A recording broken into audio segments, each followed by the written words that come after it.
మన రక్షకుడును ప్రభు అయినటువంటి యేసుక్రీస్తు నామమున ఈ యొక్క కార్యక్రమం చూస్తున్న మీ అందరికీ కూడా నా హృదయపూర్వకమైన వందనాలు తెలియచేస్తూ ఉంటున్నాం. ప్రియులరా, ఈ యొక్క కార్యక్రమాలు మీకు ఆశీర్వాదకరంగా ఉన్నాయని మేము నమ్ముతూ ఉంటున్నాం.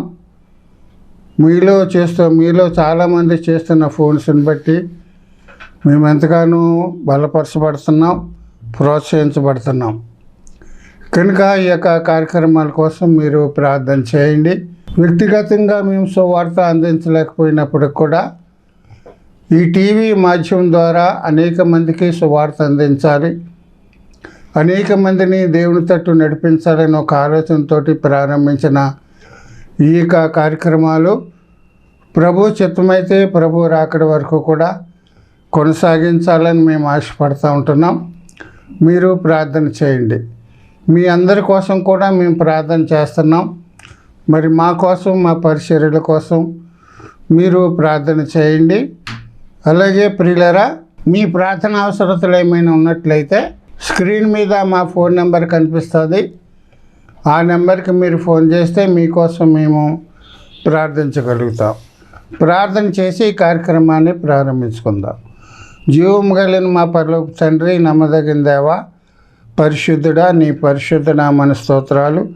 నీ కృప చేత, ప్రేమ చేత మరోసారి నీ బిడ్డలతో కలిసి సహవాసం చేయడానికి, నీ వాక్యాన్ని ధ్యానం చేయడానికి మీరు మాకు ఇచ్చిన గొప్ప కృపకై నీ కొందనాలు, స్తోత్రాలు. ఈ సమయంలో మీరే మాతో మాట్లాడండి. నీ బిడ్డలకు కావాల్సిన వర్తమానం మీరు దయచేయండి. సమస్త మహిమ ఘనత నీకే ఆరోపిస్తూ యేసునామం అడిగి స్తుతించి ప్రార్థిస్తున్న మా తండ్రి, ఆమేన్. ప్రభునందు ప్రియులరా, దేవుని వాక్యంలో నుంచి కొన్ని విషయాలు మనం జ్ఞాపకం చేసుకుందాం. గొర్రెపిల్ల వివాహ మహోత్సవం అనే అంశంలో వరుడు ప్రభు అనేటువంటి యేసుక్రీస్తుల వారు, వధువు దేవుడు తన స్వరక్తం ఇచ్చి సంపాదించిన సంఘం. క్రీస్తు శిలువ బలియాగం ద్వారా దేవుడు మనల్ని ప్రదానం చేసుకున్నాడు. ప్రధానానికి వివాహానికి మధ్యలో వ్యవధి ఉంది. ప్రభు రాకడెప్పుడో మనకు తెలియదు కనుక సంఘము ప్రభు రాకడ కొరకు సిద్ధపడాలి. ఇది సిద్ధపడే కాలం. వ్యక్తి సిద్ధపడాలి, కుటుంబం సిద్ధపడాలి, సంఘం సిద్ధపడాలి. సిద్ధపాటు అనేది నీ దగ్గర నుంచే ప్రారంభం కావాలి. ఏ విధంగా సిద్ధపడాలి అనే అంశంలో మనం చాలా విషయాలు మనం ధ్యానం చేసుకుంటూ వస్తున్నాం. యోబు గ్రంథం 22 అధ్యాయం 23వ వచనంలో, నీ గుడారములలో నుండి దుర్మార్గమును దూరముగా తొలగించిన ఎడల నీవు అభివృద్ధి పొందేదవు అని వాక్యం చెప్తుంది. మన గుడారాల్లో ఉండే దుర్మార్గాన్ని తొలగించుకోవాలి. అప్పుడే మనకు ఆశీర్వాదం, అభివృద్ధి పొందుతాం. మొదటి గుడారం మన శరీరం అని నేర్చుకున్నాం. మన శరీరంలో ఉండే దుర్మార్గాన్ని మనం తొలగించుకోవాలి. కోపము, ఆవేశము, దురాలోచన, క్రోధము, ప్రియులరా, శరీర సంబంధమైన కార్యాలు ఇవన్నీ కూడా మనం తొలగించుకోవాలి. మరి విశేషంగా మన శరీరం దేవుని మందిరమని వాక్యం చెప్తుంది. నీ శరీరం దేవుని మందిరముగా లేకపోతే అది దుర్మార్గత. అది దొంగల గుహగా ఉన్న ఆ శరీరాన్ని నీవు పాడు చేస్తే, దుర్వ్యసనాలకి, చెడు అలవాట్లకి నువ్వు అలవాటు చేస్తే అది దుర్మార్గత. కనుక మన శరీరాన్ని, దుర్మార్గతను తొలగించుకోవడానికి అపోస్తలుడైన పౌలు ఏం చెప్పాడంటే, మన శరీరాన్ని దురాశలతోటి, ఇచ్చలతోటి సిలువ వేయండి అని చెప్పాడు. క్రీస్తు యేసు సంబంధులు శరీరాన్ని సిలువ వేస్తారు. ఆ విధంగా దుర్మార్గాన్ని మనం తొలగించుకుంటూ మరి నిత్యం పరలోకంలో దేవుడు మనకు ఒక మహిమ శరీరాన్ని ఇవ్వబోతున్నాడని కూడా మనం నేర్చుకున్నాం. రెండవ గుడారం మనం నివాసం చేసే ఇల్లు. ప్రియులరా, మన ఇంటిలో అన్యాయంగా సంపాదించింది, అక్రమంగా సంపాదించింది, మోసం చేసి, అబద్ధమాడి, వడ్డీ వ్యాపారం చేసి, లంచాల ద్వారా తీసుకున్నది ఏది కూడా మన ఇంటిలో ఉండకూడదు. గమనించండి, మన ఇంటిలో దేవుని మందస్సము ఉండాలి. మన ఇంటిలో దేవుని మందస్సం ఉంటే ఆశీర్వదించబడతాం. కనుక మరి మూడవ గుడారం ప్రియులరా దేవుని యొక్క మందిరం. దేవుని మందిరంలో దేవుడు ఆశించేది ఏంటంటే పరిశుద్ధత. ఈనాడు చాలా మందిరాల్లో పరిశుద్ధతను మనం చూడలేకపోతున్నాం. పరిశుద్ధతను పాడు చేసే కార్యాలు ఈనాడు దేవుని మందిరంలో జరుగుతున్నట్లుగా మనం గమనిస్తున్నాం. ప్రియులారా, దేవుని మందిరములో మరి దేవుని క్రమం జరగాలి, దేవుని పద్ధతి జరగాలి. కనుక ఈనాడు దేవుని మందిరాల్లో మానవ పద్ధతుల ప్రకారంగా దేవుణ్ణి ఆరాధిస్తున్న పరిస్థితులు మనం చూస్తాం. భక్తుడు దావీదు భక్తుడు ఏమన్నాడంటే, నేనైతే దేవుని మందిరములో పచ్చని ఒలీవ చెట్టు వలె ఉన్నా. మనమందరం కూడా దేవుని మందిరములో పచ్చని ఒలీవ చెట్ల వలె ఉండాలి. కనుక ఈనాడు దేవుని మందిరములో పచ్చని చెట్లు లేవు, ఒలీవ చెట్లు లేవు, కానీ ఈనాడు ఎండిపోయిన చెట్లను మనం చూస్తున్నాం. ఆత్మీయంగా బలహీన పడిపోయి ఫలాలు లేనటువంటి చెట్లు ఈనాడు సంఘం దేవుని మందిరంలో ఉంది. ఎండిపోయిన చెట్లు ఉన్నాయి. అలాగే కారు ద్రాక్షలు కాసే చెట్లు కూడా మందిరంలో ఉన్నాయి. దేవుడు ఆశించిన ఫలాలు వారు ఫలించడం లేదు. అలాగే మందిరంలో ముండ్ల చెట్లు కూడా ఉన్నాయి. సంఘాన్ని పాడు చేసేవి, సంఘానికి హాని చేసేవి, దేవుని సేవకునికి హాని చేసే చెట్లు ఈనాడు దేవుని మందిరంలో ఉన్నాయి. 4వ గుడారం దేవుని యొక్క సంఘం. దేవుడు తన స్వరక్తం ఇచ్చి సంపాదించిన సంఘం. ప్రియులారా, సంఘానికి శిరస్సు క్రీస్తు. మనమందరం కూడా దేవుని సంఘములో ఒక్కొక్క అవయవముగా ఉన్నామని దేవుని వాక్యం చెప్తుంది. సంఘములో ఉన్న మనకి దేవుడు అప్పగించిన పనిని నమ్మకంగా చేయాలి. అంత మాత్రమే కాదు, దేవుడు మనకిచ్చినటువంటి తలాంతులను, వరాల్ని దేవుని మహిమార్థమై వాడాలి. కానీ మన స్వార్థానికి కానీ స్వలాభేక్షకు కానీ అవి వాడకూడదు. మరి విశేషంగా సంఘ క్షేమాభివృద్ధి కోసం వాటిని ఉపయోగించాలి. ప్రియులారా, సంఘములో ఎటువంటి వారు ఉన్నారు అనేది కూడా మనం జ్ఞాపకం చేసుకున్నాం. సంఘములో బుద్ధి కలిగిన వారు ఉన్నారు, బుద్ధి లేని వారు కూడా ఉన్నారు. ఇద్దరు కూడా కలిసే ఉన్నారు సంఘములో. ఎవరు బుద్ధిమంతులో ఎవరు బుద్ధి లేని వారో తెలియటం లేదు. అసలు కంటే నకిలీయే ఈనాడు సంఘాల్లో ఉన్నట్లుగా మనం చూస్తాం. కనుక బుద్ధిమంతులకి ఒక గురి ఉంది, ఒక లక్ష్యం ఉంది. వారు మరి పరలోకం వెళ్ళాలని ఒక నిశ్చయత కలిగి వారు భక్తి చేస్తారు. కనుక నీవు నేను 10 మంది కన్యకలు పెండ్లి కుమారుని ఎదుర్కోవడానికి వెళ్ళారు, కానీ బుద్ధి కలిగిన కన్యకలు 5గురు మాత్రమే పెండ్లి కుమారుని ఎదుర్కొని పెండ్లి విందులోకి వెళ్ళారు. ఆ 5గురు గుంపులో నీవు ఉండాలి. పెండ్లి కుమారునితో వెళ్ళే గుంపులో మనము ఉండాలి. మనం ఎంతకాలం భక్తి చేస్తున్నప్పటికి కూడా, సంఘంలో మన సీనియర్ మోస్టులు విశ్వాసమైనప్పటికి కూడా, మనం పెండ్లి కుమారునితో వెళ్ళే అవకాశం మనకి లేకపోతే మన భక్తి అంతా కూడా వ్యర్థం. ఇంకా సంఘములో ఎటువంటి వారు ఉన్నారు అనేది కూడా మనం జ్ఞాపకం చేస్తున్నాం. ప్రియులరా, సంఘములో పెద్ద కుమారుడు లాంటి స్వభావం కలిగిన వారు ఉన్నారు, చిన్న కుమారుడు లాంటి స్వభావం కలిగిన వారు కూడా ఉన్నారు. చిన్న కుమారుడు ప్రియులారా బుద్ధి లేనప్పుడు చాలా మరి దేవునికి తండ్రికి వ్యతిరేకమైన కార్యాలు జరిగించాడు. ప్రియులారా, దూరదేశం వెళ్ళిపోయి తండ్రికి అందనంత దూరం వెళ్ళిపోయి ఆస్తిని పాడు చేసి సమస్తాన్ని కోల్పోయి దరిద్రుడైపోయి పందులు తినే పొట్టు తినాలని ఆశపడినటువంటి దౌర్భాగ్యమైన పరిస్థితికి చిన్న కుమారుడు వచ్చాడు. చిన్న కుమారుడు తాను చేసినటువంటి తప్పిదాన్ని తెలుసుకున్నాడు.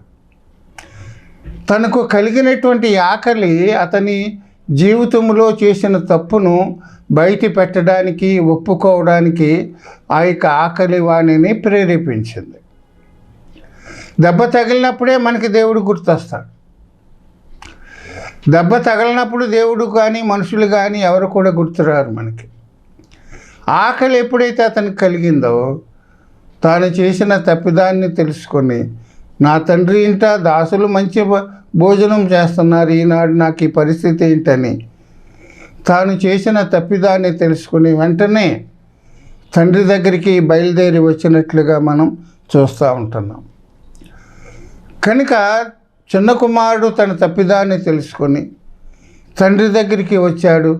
తండ్రి, నీకు విరోధంగాను దేవునికి విరోధంగాను నేను పాపం చేశాను. నీ దాసునిగా నన్ను ఒకరిగా పెట్టుకొని కుమారుని అనిపించుకోవడానికి నీ యోగ్యుని కాను. నన్ను క్షమించమని తండ్రిని అడిగాడు. ప్రియులారా, ఎవరైతే తప్పిదాలు ఒప్పుకుంటారో, ఎవరైతే తమ చేసిన పాపాలని దేవుని దగ్గర ఒప్పుకుంటారో వారిని దేవుడు క్షమించడమే కాకుండా వారి జీవితంలో ఏదైతే కోల్పోయారో అవన్నీ కూడా దేవుడు వారికి అనుగ్రహిస్తాడు. కుమారుని అధికారం మళ్ళా కుమారుడికి ఇచ్చాడు. ఇంటిలో అధికారం ఇచ్చాడు. చెప్పులు తొడిగించాడు, ఉంగరం పెట్టాడు, కుమారుడిగా చేసుకున్నాడు. మంచి విందు ఏర్పాటు చేశాడు. తండ్రిని విడిచి ఏదైతే కోల్పోయాడో అది తిరిగి తన పాపం ఒప్పుకోవడం ద్వారా చిన్న కుమారుడు తిరిగి పొందగలిగాడు. నీవు నేను ఈనాడు సంఘములో దేవునికి విరోధంగా మనం ఎన్నో కార్యాలు చేస్తూ ఉంటాం. దేవుని సంఘానికి, విశ్వాసులకి వ్యతిరేకంగా, దైవజనుడికి వ్యతిరేకంగా మరి ప్రార్థనలో పడిపోతూ ఉంటాం. వాక్యజ్ఞానంలో, దేవునికి ఇవ్వడంలో, దేవుని స్తుతించడంలో, దేవునికి విషయంలో పరిచర్య చేయడంలో, ప్రియులరా భక్తిలో, యథార్థతలో, పరిశుద్ధతలో మనం పడిపోయినప్పుడు ఏ విషయంలో అయితే మనం పడిపోయామో ఆ విషయంలో దేవుని దగ్గర ఒప్పుకొని, ప్రియులరా దేవుని దగ్గర క్షమించమని అడిగితే దేవుడు మరలా మనల్ని తిరిగి లేవనెత్తాడు. కనుక తప్పిపోవడం సహజమే, కానీ తప్పిపోయిన వారు తిరిగి తమ తప్పును తెలుసుకొని దేవుని దగ్గర ఒప్పుకోవడం విశేషమైనటువంటి కార్యం. అతిక్రమాన్ని దాచిపెట్టేవాడు వర్ధిల్లడు, కానీ వాటిని ఒప్పుకొని విడిచిపెట్టేవాడు కనికరమును పొందాడు. చిన్న కుమారుడు కనికరం పొందాడు, తండ్రి ప్రేమను పొందాడు. ఏదైతే కోల్పోయాడో అవన్నీ కూడా తిరిగి పొందుకున్నాడు. మంచి విందు తండ్రి ఏర్పాటు చేశాడు. ఇప్పుడు పెద్ద కుమారుని గురించి ఆలోచించాడు. చిన్న కుమారుడు తప్పిపోయి తిరిగి దొరికాడు, చనిపోయి తిరిగి బ్రతికాడు. పాపం విషయంలో చనిపోయాడు. పాపం నిమిత్తమై, అపరాధ నిమిత్తమై చనిపోయి తిరిగి ఒప్పుకోవడం ద్వారా తిరిగి బ్రతికాడు. తిరిగి సంఘములో చేర్చబడ్డాడు, తిరిగి కుటుంబంలో చేర్చబడ్డాడు. ఈనాడు సంఘంలో చిన్న కుమారుడు లాంటి వారు ఉండాలి. తప్పిదాలు తెలిసి కూడా ఒప్పుకోని వాళ్ళు చాలామంది దినాల్లో ఉన్నారు. తాము చేసింది తప్పని తెలిసి కూడా ప్రియులారా ఒప్పుకోకుండా కప్పిపెట్టి దాచిపెట్టిన వారిని ఎంతోమందిని ఈనాడు సంఘంలో చూస్తున్నాం. కనుక ఇప్పుడు పెద్ద కుమారుడు గురించి మనం ఆలోచన చేస్తే, పెద్ద కుమారుడు తండ్రి దగ్గరే ఉంటున్నాడు, తండ్రి ప్రేమను పొందుకుంటున్నాడు, తండ్రి మాటకు లోబడ్డాడు. ప్రియులారా తండ్రి యొక్క సహవాసంలో ఉన్నాడు, తండ్రి సన్నిధానంలో ఉన్నాడు. తండ్రి చెప్పిన ప్రతి మాట కూడా విన్న పరిస్థితిని మనం చూస్తున్నాం. కుటుంబానికి ఒక పెద్ద కుమారుడిగా తన బాధ్యతలు నిర్వహిస్తున్నాడు. తండ్రికి సహకారిగా కుటుంబానికి ఒక పెద్దగా ఉంటున్న పరిస్థితిని అతని జీవితంలో చూస్తున్నాం. అయితే తమ్ముడు ఎప్పుడైతే బయటికి వెళ్ళిపోయాడో అతని జీవితంలో కొన్ని మార్పులు, ఆలోచనలో మార్పులు మనం గమనించగలుగుతాం. మొదటిగా అతను కలిగినటువంటి ఆలోచన ఏంటంటే, నా తమ్ముడు ఇల్లు విడిచి వెళ్ళిపోయాడు, ఆస్తిని పంచుకొని వెళ్ళిపోయాడు, ఇంకా ఇంటిలో అతనికి ఏమాత్రం కూడా మరి చోటు లేదు, రావడానికి అవకాశం లేదు అని ఒక ఆలోచన. నేను ఒక్కడనే వారసుని, ఈ ఆస్తి అంతా కూడా నేనే వారసునని ఒక ఆలోచన కలిగి ఉన్నట్లుగా మనం చూస్తాం. తమ్ముడు వెళ్ళిపోయిన దగ్గర నుండి తమ్ముడు ఏమైపోయాడో, ఏం చేస్తున్నాడో, ఎక్కడ ఉన్నాడో, ఏ పరిస్థితుల్లో ఉన్నాడో, ఎటువంటి ఇబ్బందులు పడుతున్నాడో, అసలు తమ్ముడు యొక్క ఆచూకీ ఎక్కడుందో, అసలు ఏ దేశం వెళ్ళిపోయాడనే ఆలోచన అతనికి లేకపోయింది.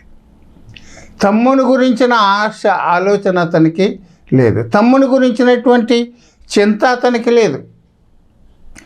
నా తమ్ముడేమే, నా రక్త సంబంధి, నా తమ్ముడు ఏమైపోయాడు, దూరదేశం వెళ్ళిపోయాడు, ఎలాగున్నాడో ఏంటో అని ఆచూకీ తెలుసుకోవాల్సినటువంటి పరిస్థితి అతనికి లేకపోయింది. ప్రియులరా, తండ్రి అయితే కుమారుడు ఏమైపోయాడో, ఎక్కడున్నాడో, మరలా తిరిగి వస్తాడని కుమారుని కోసం తండ్రి ఎదురు చూస్తున్నటువంటి పరిస్థితుల్లో తండ్రి కుమారుని కోసం చింతిస్తున్నాడు, ఎదురు చూస్తున్నాడు. ప్రతిదినం కూడా మేడెక్కి ఎదురు చూస్తున్నాడు. అయ్యా మరి మన తమ్ముడు వెళ్ళిపోయాడు, వస్తాడులే, ఏం పర్వాలేదు నాన్న, మన తమ్ముడు తిరిగి వస్తాడు, నేను ఆచూకీ కనుక్కుంటాను తమ్ముడు ఎక్కడున్నాడో, తమ్ముడు ఏం చేస్తున్నాడో, ఏమయ్యాడో అని నేను ఆచూకీ తెలుసుకుంటున్నాను, తమ్ముడిని నేను వెతికి పట్టుకుంటానని తండ్రికి ఏమాత్రం కూడా ధైర్యం చెప్పే పరిస్థితి అతనికి లేదు. పూర్తిగా అతను స్వార్థంతో నిండి ఉన్నాడు. అటువంటి ఆలోచన కలిగినటువంటి పెద్ద కుమారుడు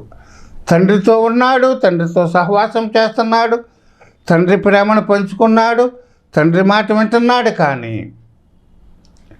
తండ్రి వలె జీవించలేకపోయాడు, తండ్రి మనస్సును కలిగి ఉండలేకపోయాడు. ప్రియులారా, అది అతనిలో ఉండే బలహీనత.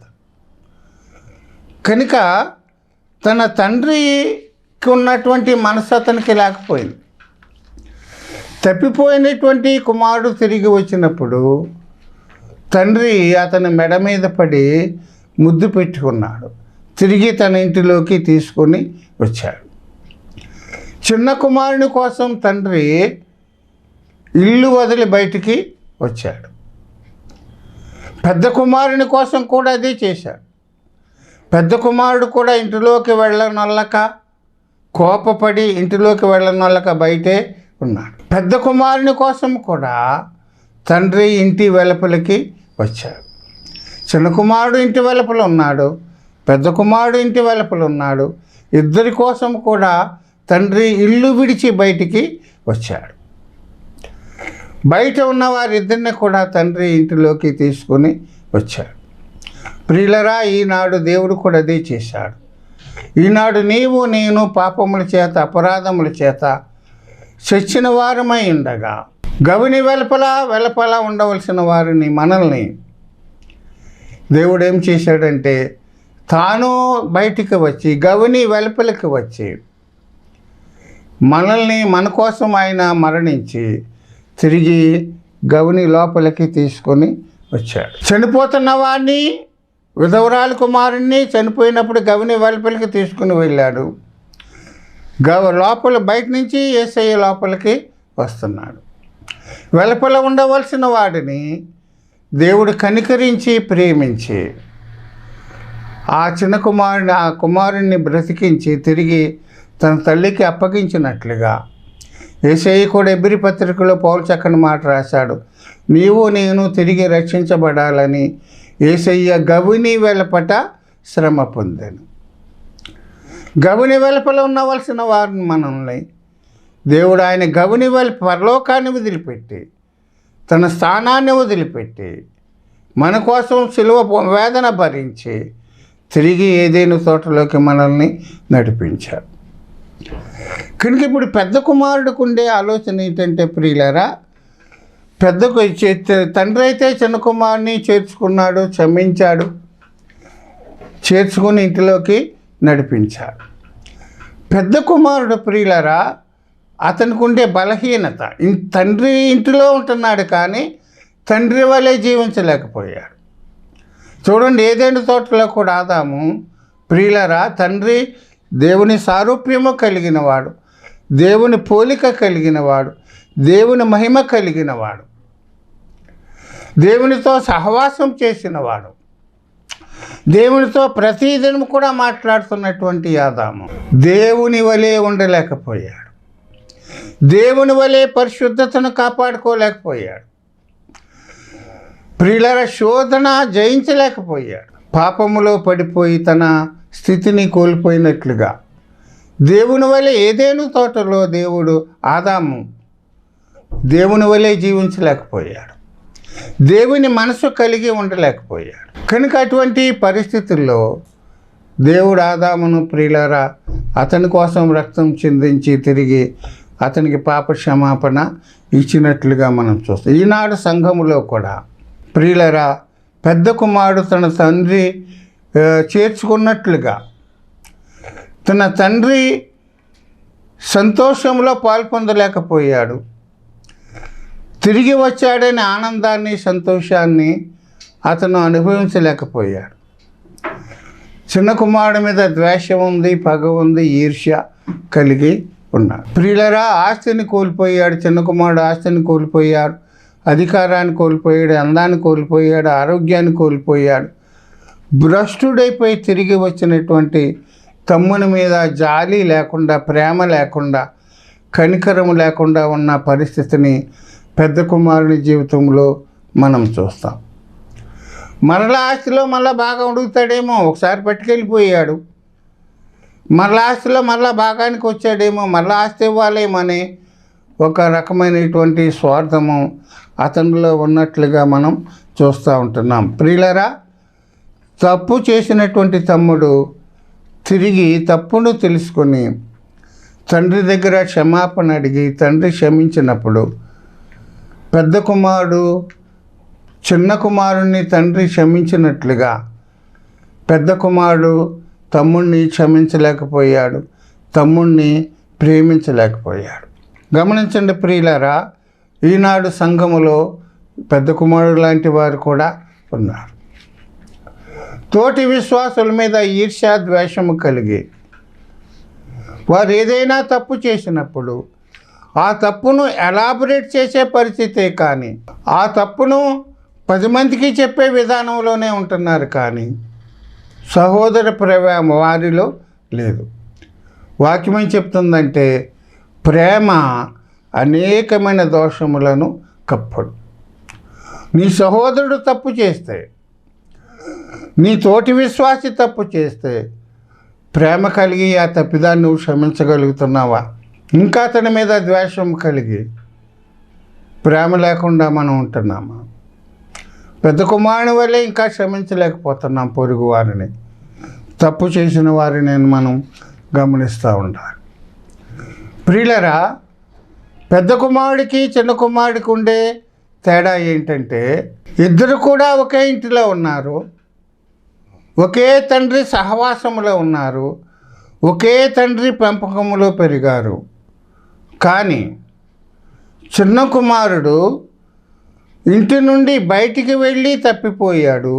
తప్పిపోయిన వాడు తప్పిపోయినట్టుగా లేడు, కానీ తన తప్పిదాన్ని తెలుసుకొని, తండ్రికి విరోధంగా చేసిన తప్పిదాన్ని తెలుసుకొని తిరిగి తండ్రి దగ్గరికి వచ్చి క్షమించమని అడిగాడు. తిరిగి తండ్రి అతనికి చేర్చుకున్నాడు. చిన్న కుమారుడు ఇంటి నుండి బయటికి వెళ్ళి తప్పిపోయాడు. పెద్ద కుమారుడు కూడా ప్రియులరా, పెద్ద కుమారుడు ఇంటిలో ఉండే తప్పిపోయాడు. తమ్ముడిని క్షమించలేకపోతున్నాడు, తండ్రి మీద తమ్ముడి మీద ప్రేమ చూపించలేకపోతున్నాడు. తమ్ముడు వచ్చాడనే సంతోషం అతనికి లేదు. ఈర్ష్య ద్వేషము కలిగి ప్రియులరా, ఆ యొక్క పెద్ద కుమారుడు పైకి మంచివాడిగానే కనిపిస్తున్నాడు, అందరికీ కూడా మంచివాడిగా కనిపిస్తున్నాడు, కానీ ఇంటిలో మాత్రం సరైనటువంటి తండ్రితో సరైన సంబంధ బాంధవ్యాలు లేక, దేవునితో సరైన సంబంధాలు లేక, ప్రేమ లేక అతను ఒక బలహీనతతోటి జీవిస్తున్న పరిస్థితిని మనం చూస్తూ ఉంటున్నాం. గమనించండి, మనం ఎంతో కాలంగా మన భక్తి చేస్తున్నప్పటికి కూడా మనలో ఏదో ఒక బలహీనత మనకు ఉంటుంది. ఏదో ఒక చిన్న బలహీనతను బట్టి మనం భక్తిని పాడు చేసుకుంటున్నాం, భక్తిలో ఎదగలేకపోతున్నాం, భక్తిలో మనం బలపడలేకపోతున్నాం. ఆ బలహీనత ఏమి చేస్తుందంటే, దేవుని సారూప్యంలోనికి మార్చబడ్డానికి అది ఒక పెద్ద ఆటంకంగా మనకి కలుగుతుంది. పెద్ద కుమారుడు ఏ తప్పు చేయలేదు, తండ్రిని ఎదిరించలేదు, ఆస్తిని పాడు చేయలేదు, దుర్వ్యాపారం చేయలేదు, కానీ అతని మనసులో, అతని హృదయంలో తమ్ముణ్ణి క్షమించలేనటువంటి స్వభావం, తమ్ముణ్ణి ప్రేమించలేనటువంటి స్వభావం, తమ్ముణ్ణి చేర్చుకున్న తండ్రి మీద కోపగించుకొని ఇంటి బయటే ఉండిపోయాడు. కానీ తండ్రి ప్రేమ ఎటువంటిదంటే, తండ్రి ప్రేమలో పక్షపాతం లేదు, తండ్రి ప్రేమలో ప్రియులరా అబద్ధం అనేది లేదు. పెద్ద కుమారుడు ఎప్పుడైతే కోపగించి బయట వచ్చాడో, తండ్రి కూడా విందు మధ్యలో నుండి పెద్ద కుమారుని కోసం బయటికి వచ్చి, అయ్యా లోపలికి రయ్యా, నీ తమ్ముడు తిరిగి వచ్చాడు, తప్పిపోయి తిరిగి దొరికాడు, చనిపోయి తిరిగి బ్రతికాడు, అయ్యా నువ్వు కూడా లోపలికి రమ్మని చెప్పి అతన్ని లోపలికి తీసుకుని వచ్చాడు. చిన్న కుమారుడు తప్పిపోయి తిరిగి దొరికాడు, చనిపోయి తిరిగి బ్రతికాడు. పెద్ద కుమారుడు మంచిగా ఉన్నట్టు ఉన్నాడు కానీ అతను తప్పిపోయాడు. పెద్ద కుమారుడు ఎటువంటి వాడంటే బ్రతికుండి కూడా చనిపోయినవాడు. నువ్వు ఏ పాపంలో ఉన్నావో మంచివాడిగా కనిపిస్తున్నావు, పైకి నీతిమంతుడిగా కనిపిస్తున్నావు, కానీ ఏదో ఒక బలహీనత, ఏదో ఒక పాపం నిన్ను ప్రియులరా నీ భక్తికి ఆటంకం కలిగించి నీవు దేవునిలో ముందుకు కొనసాగకుండా పెద్ద ఆటంకంగా ఉన్న పరిస్థితిని మనం చూస్తున్నాం.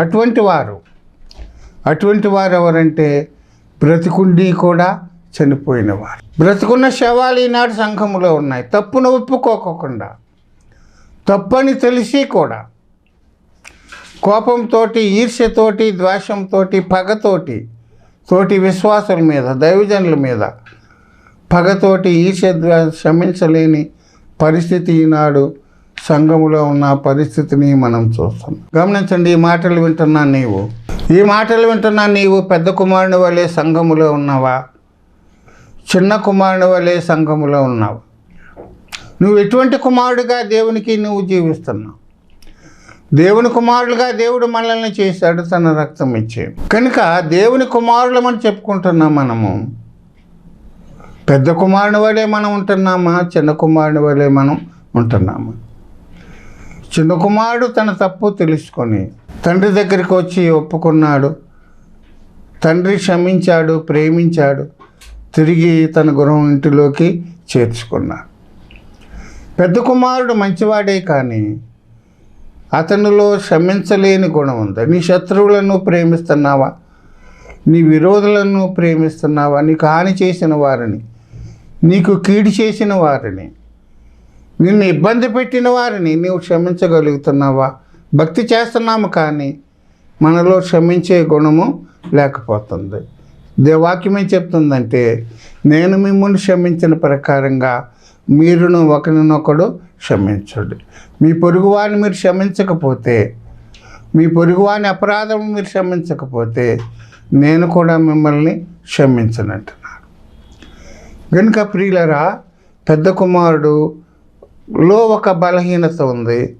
ఆ బలహీనతను బట్టి తప్పిపోయాడు. చిన్న కుమారుడు బలహీనత కలిగి ఒప్పుకున్నాడు కనుక తిరిగి ఇంటిలోకి చేర్చబడి. సంఘములో నేను ఎలాగ ఉంటున్నాం? పెద్ద కుమారుని వల్లే ఉంటున్నామా, చిన్న కుమారుని వల్లే ఉంటున్నా, మార్పు లేకుండా ఉంటున్నామా అనేది మనం గమనించి సంఘానికి క్షేమాభివృద్ధి కలిగించేటట్టుగా మనం జీవించడానికి మనం ప్రయత్నం చేద్దాం. దేవుడు ఈ మాటలు మన కోసం దీవించి ఆశీర్వదించును గాక. ప్రార్థన చేద్దాం. జీవము కలిగిన మా పరలోక తండ్రి, నమ్మదగిన దేవా, పరిశుద్ధుడా, నీ పరిశుద్ధ నామమున స్తోత్రాలు. నీ కృప చేత, ప్రేమ చేత ఇంతవరకు మాతో వివరంగా విస్తారంగా మాట్లాడారు. పెద్ద కుమారుని లక్షణాల గురించి మాకు తెలియచేశారు. సంఘములో ఒకవేళ మేము పెద్ద కుమారుని వల్లే క్షమించలేని వారిగా ఉన్నామేమో, పొరుగువారి పట్ల ఈర్ష్య, ద్వేషం కలిగి ఉన్నామేమో, ప్రేమించలేకుండా ఉన్నామేమో, మా తప్పిదాలు మేము తెలుసుకొని సంఘములో ఏదోనైనా మరి జీవించడానికి సహాయం చేయండి. వాక్యం ఉంటున్న వారందరినీ మీరు దీవించండి, నీ కృపలో నడిపించండి. బలహీనులను బలపరచండి, అనారోగ్యవంతుల్ని ఆరోగ్యవంతులుగా చేయండి. సమస్యలు ఉండి వారి ఇరుకులో ఉన్నవారు వారందరినీ కూడా మీరు విడిపించండి. నీ కృపలో ప్రతి ఒక్కరిని జ్ఞాపకం చేసుకోండి. నిశ్చితమైతే మరోసారి కలుసుకోవడానికి నీ కృప దయచేయమని యేసు నామమున అడిగి స్తుతించి ప్రార్థిస్తున్నాం మా తండ్రి. మీ అందరికీ నా హృదయపూర్వకమైన వందనాలు.